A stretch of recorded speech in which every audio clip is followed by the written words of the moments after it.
This video should show you how your final MP4 bouncing ball simulator will work when you're all finished with it.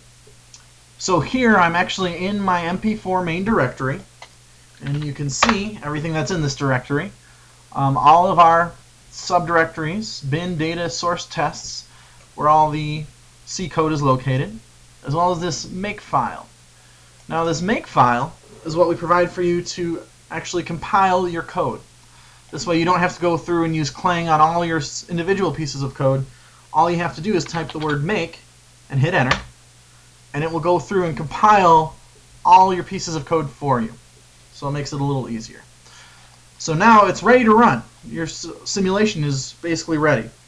To run it, the executable is located in this bin subdirectory.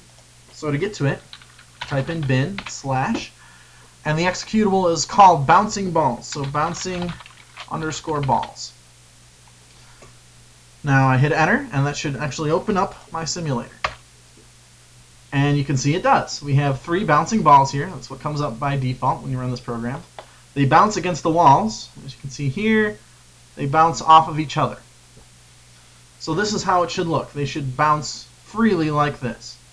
And you can have your own different test cases so that you can specify how many balls you want or how fast they're moving, in what direction. Now to actually pause this, you can type the letter P while you're in the simulator, and you can see it pauses it. And to unpause, just type P again. And there's a list of a few different commands like this that's located on the course wiki site.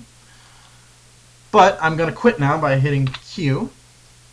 Now I'm going to try running this with a different file. So here's bin / bouncing balls again. Now I can run it with different data files. All my data files are in this data subdirectory. So I type in data / and now if I want to run it for 6 balls, for example, there's a file in there called 6_balls.txt.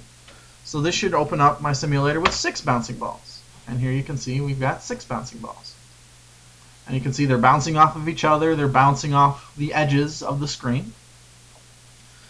So I'm going to head and quit this.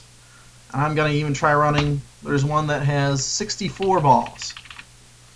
So here's running my executable again here, but loading in the 64 balls file. I'm going to hit enter. And here you can see here's my 64 balls. There's a lot of them, and they're all bouncing off each other. They're all bouncing off of the edge if they're touching the edge. So everything is still performing as you would expect, even though there's a lot of balls.